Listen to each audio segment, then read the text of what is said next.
You're listening to Uproar, a podcast of the Akron Zoo that gives listeners a behind-the-scenes look at the zoo, our amazing animals, and the dedicated people who work here. With your Uproar hosts, Zach Berkey, Randy Thomas, Sam James, and Elena Bell. So sit back, relax, and enjoy Uproar. Hi everyone, welcome back to Uproar at the Akron Zoo, where we'll have you rolling on the floors and hopefully open some doors for more informed questions. Oh, I love it. You're a poet and you don't know it. That's right. Today we're going to be interviewing Kathleen. She is our ectotherm animal manager.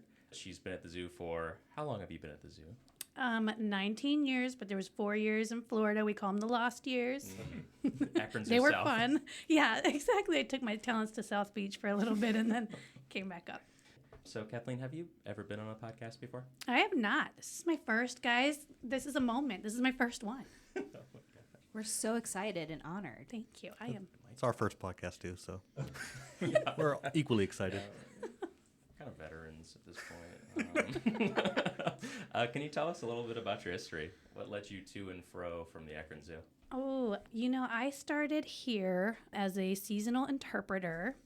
And I have to tell you, that is where I met my husband. Funny story. Okay, sorry. So I'm getting trained on how to handle a hissing cockroach properly. Mm-hmm. And all of a sudden, this guy walks in to check on a bearded dragon. And I was like, who is that? And my boss, Patty, who's still here, and I still make fun of, she goes, that's Steve. He's really smart and really busy and just kind of like keep your distance. I was like, mm-hmm. So he's my now husband.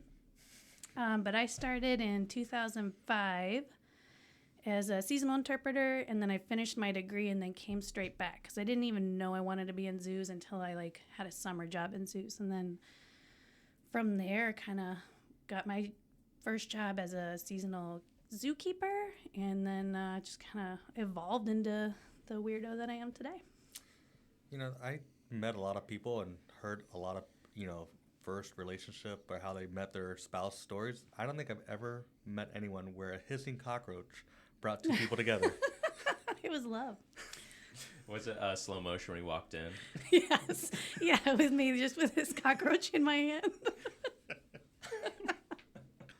So does being a manager, how does that differ from being a keeper?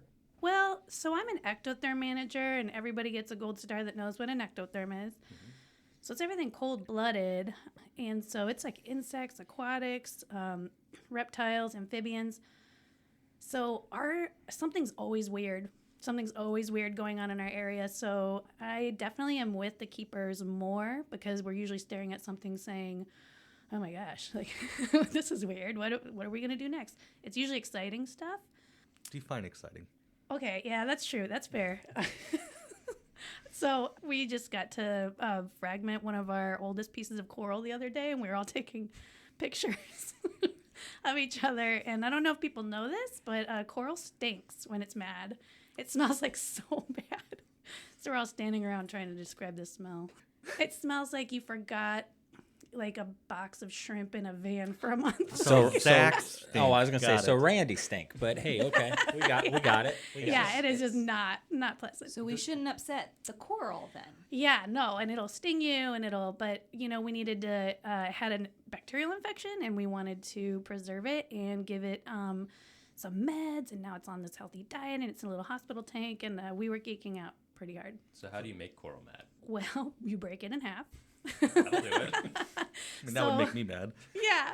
So this piece of coral was about 20 years old, and it had this infection. And so coral's different, right? It is an animal. It's just when you're doing a zebra, when you cut the zebra in two, you have no zebras. And with coral, you cut it in two, and you have two coral.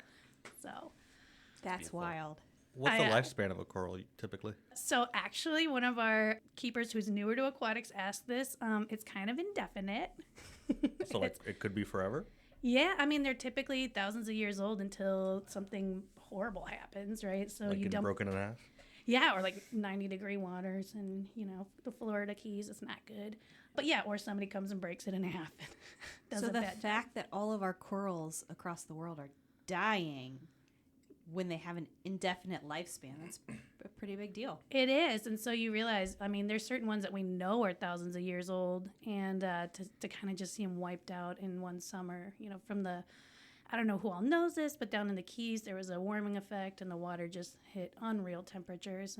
But we're all friends with the people doing the Florida Reef Tract Restoration Project, and they're doing some good work. Is there any ideal temperatures for coral? Yeah, so I mean, the ocean's not supposed to swing that wild, right? So they're supposed to be in that 70-degree water.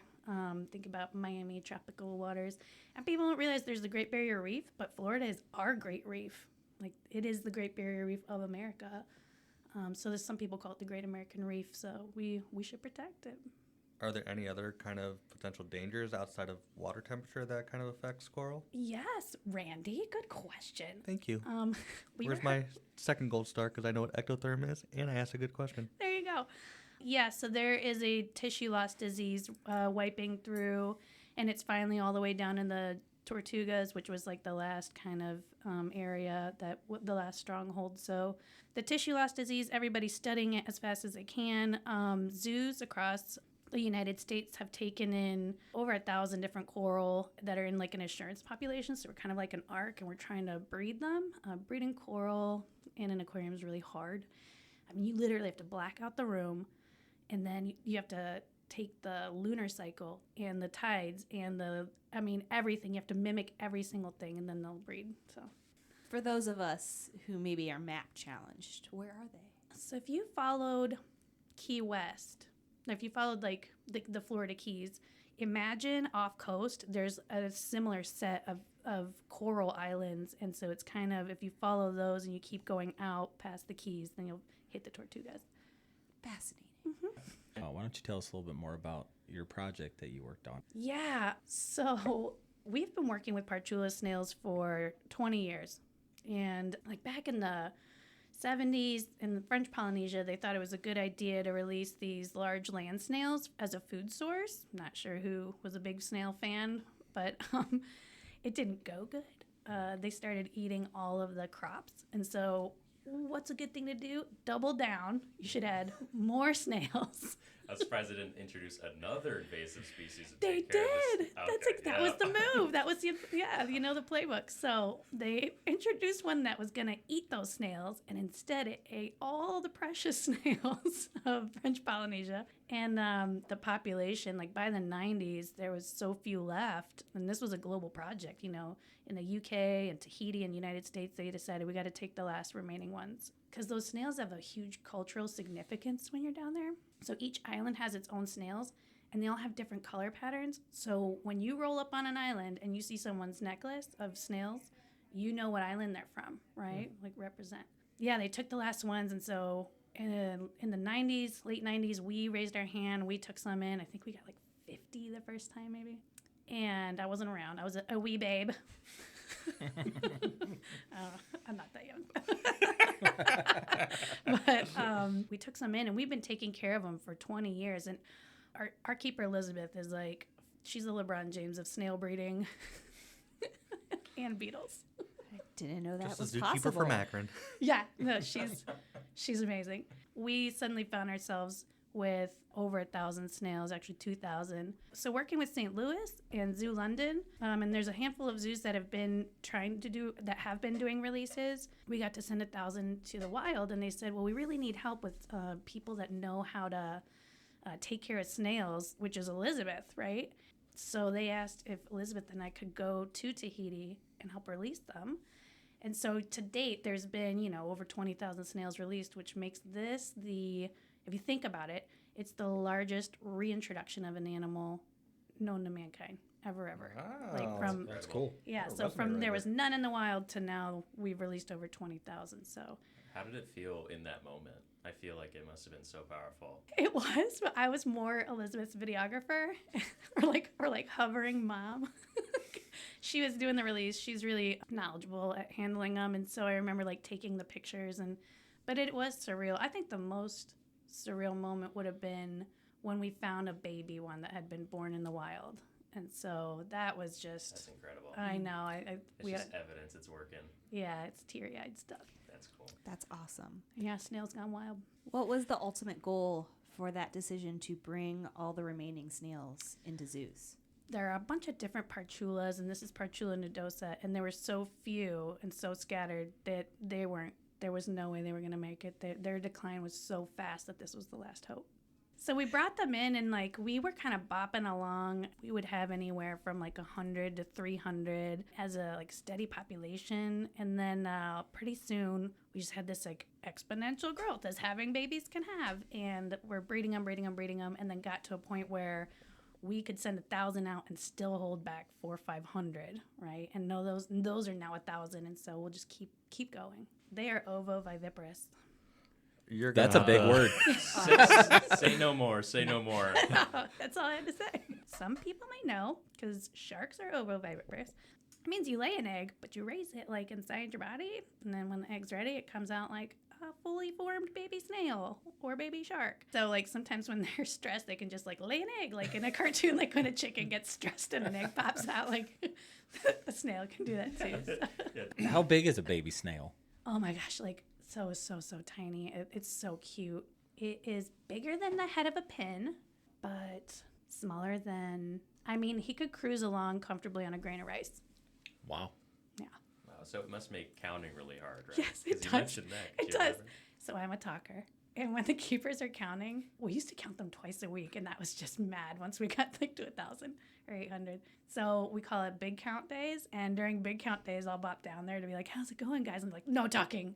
There's no talking during snail counts." Well, it's how you mentioned 1,000, so I counting know. to 1,000 daily. So I am excused from snail counts. It's not like they move fast. How hard could it be to count them? I think when you have like 80, you're like on 87, and then here comes like your manager coming down, bopping around like, "Hey guys, need help?" So why do you count them? to track those population, trends. Like if we were not succeeding with them, then we would need to like kind of make sure we're doing everything possible, right? And that's why you kind of want to space out how many you have so that no one zoo, right, has like all the eggs in one basket. You talked about the cultural significance of the snails to the local population. Can you talk about the importance of the biodiversity importance that the snails are local and native to the Tahitian Islands? Yeah, so these guys are like eating dead leaves and rotting bark and stuff like that in the forest, and so there's not like a right now measurable impact that you could say like that one thing. But, when you remove something from an ecosystem, inevitably there's a trickle-down effect. And sometimes that can take 20, 40, 60 years to see, like, oh, wait, there's no more of this tree because you didn't realize that they were important. It's almost like every animal in every ecosystem is important. Yeah, and they all deserve protected, all of them. Kathleen, this is just fascinating. I feel like we can talk to you about this for hours. We're going to take a quick pause and shift over to Zach. He's got a fun game for you. Oh, gosh, for me? Yeah, I for thought you. you guys play the game. No, you play the Oh, game. no. No, we're here to make you look really good. Here at Uproar, we like to call it 10 questions. All right? How it works is you're going to ask us 10 yes or no questions in order to determine what animal we're thinking about. To make it a little bit easier, since it's normally 20 questions, I'll let you know it's a type of reptile. Okay, and All I'm right. going to ask 20 questions to try to... No, you're going to figure ask out- 10 Don't questions. try and Sorry, cheat. yes. Don't try to cheat. It's 10 questions. Can I get an extension? We'll see. So I'll ask 10 and try to figure out the reptile. That is correct, and they're yes or no. Oh, So gosh. make sure that you're asking yes or no questions, okay? So, Kathleen, since you are the animal expert and we are not, if you ask a question that we don't know the answer to, we have a team of research field scientists here, yes. of yours truly, that's going to utilize Google to look up the answer. Yes, I call them zoo Googleists. That's it. That's my title right there. You're halfway to being an ectotherm keeper. I'm going to add it onto my resume this afternoon. Okay. All right, you ready? Yes. All right. On your mark. Get Was set. it timed? No. Oh. No, it's not time. Okay. Do we have one here at the zoo? Yes, we do. Good. Dang it. That eliminates a lot. Yeah. Is this animal available for public viewing at our zoo? Yes. Yes. Nice. And you said reptile. Yes. Is That's that the one of your third- questions? That's one of the questions. Oh, That's 3. No, Uh-oh. that's dirty. That's dirty. No. Oh. Would it fit inside a bread box? Yes. Yes. Ooh. Is it the Barron's Racer? No. No. Got it. You're already jumping to the the Got name it. of the animal without asking any more yes or no questions? Yeah, totally. Okay. Is it a chelonian? Google it. No. Oh, you knew what chelonian was? Oh. No, what is a chelonian? I How do you know spell what it's. chelonian? I know what it's not. I don't even know how to spell that. How do you? Chelonia. So turtles and tortoises are chelonians. Oh, yes, Yes. it Yes. is. It is one? Yes. It is a chelonian. Ooh, that fits in a bread box. And it's on display. It's got to be a spotted turtle. Dang! Dang, nabbit. I knew that was going to be way too easy for you. Oh, I love it. So you got that done in 5 questions. Are we counting? Yeah.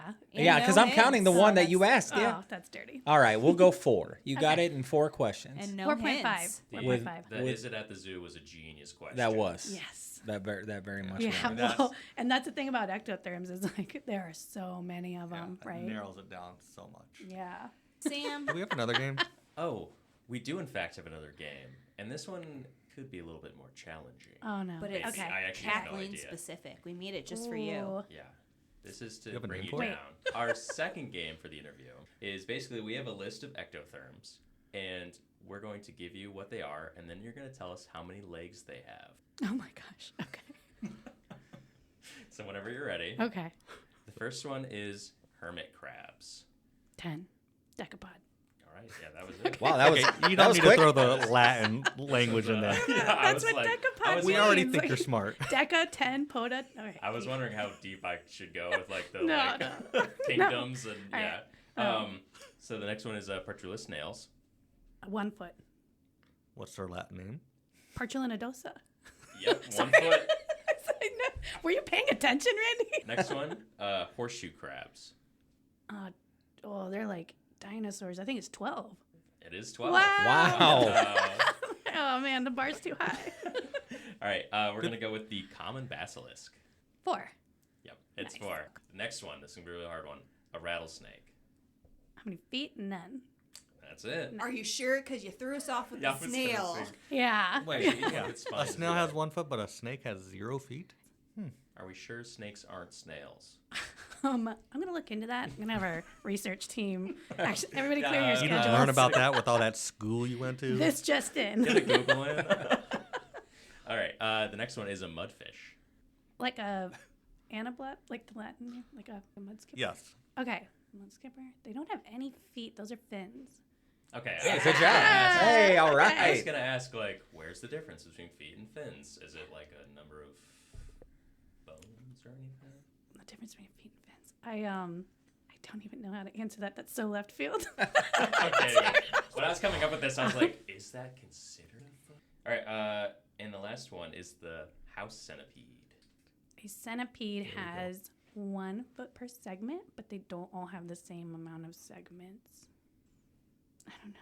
They're a chilipod, so it's Oh God, there you go again. They do be in There the you basement. go. It's pretty chilly down there. yeah. Gosh, is there like a set number of segments? Okay, yes or okay. Can I ask how many segments are in it? The game is over. I could try. It's more than 20. 80. I'm gonna go with 80. Less than 80. I'm gonna go with 60. No, it's actually 30. They don't 30? have that many legs. Yeah, everybody thinks like a centipede has 100, but that's not what makes you a centipede. Like a millipede has 2 legs per segment, technically like 4, because 2 on each side, and then a millipede has 1. Just if you're ever in the jungle trying to figure out what bit you.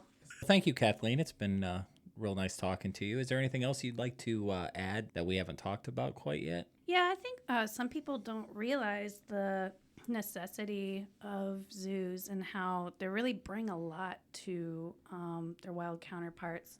A couple examples, the spotted turtles we were talking about, where we are going to be doing, joining Cleveland Zoo and a bunch of other local parks in trying to like breed them and release them to the wild. And it's because zoos are really good at breeding them, right? We are so passionate about our husbandry. Like another example would be our silver fulu. It's an African cichlid that we have here that is all but extinct. They haven't found one in the wild since 2009. We were kind of doing like intense like breeding, like, you know, you're the daddy fish and you're the mom fish and you will have baby fish. And it didn't really work that way. Turns out that's not what gets a fish going. Well, we got, you know, there was so few left, and this was like a COVID miracle. We kind of like put our brains together, and the zookeepers came up with the idea that, like, let's move them closer to where we're working so we can observe them more, and let's set up like a more natural tank, right? So then we gave them this substrate, like this sand called aragonite. It's crushed coral, and for all you cichlid nerds out there, you'll know that raises your pH, more similar to Lake Victoria, where they're from in Africa. And we did a really big tank so that different males could start making nests and start doing their little dance to attract some ladies.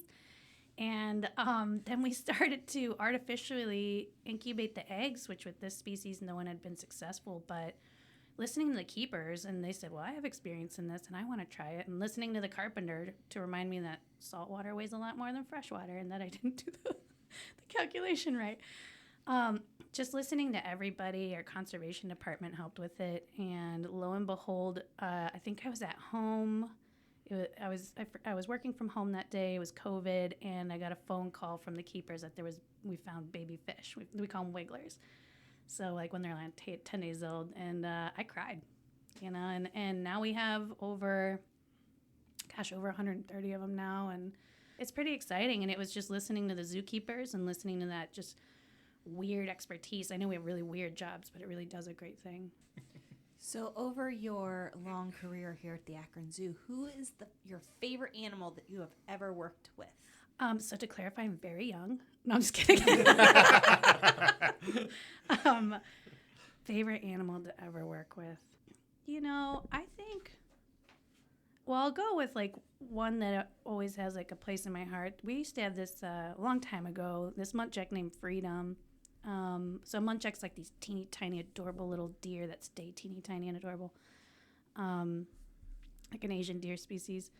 And that was the first, like, imagine baby zookeeper Kathleen. That was the first animal that I like sat still with and kind of like gained friendship with. And she used to be really skittish. And then eventually just sitting with her on like those beautiful days, just gaining her trust, getting her closer and closer. It got to the point where we could, touch her face, touch her feet, and help her with medical behaviors. And so she taught me a lot about being still with animals. Well, I would like to thank you, Kathleen, for coming in today. You are welcome. Telling us about all the fun stuff that goes on here in the ectotherm world. Yeah.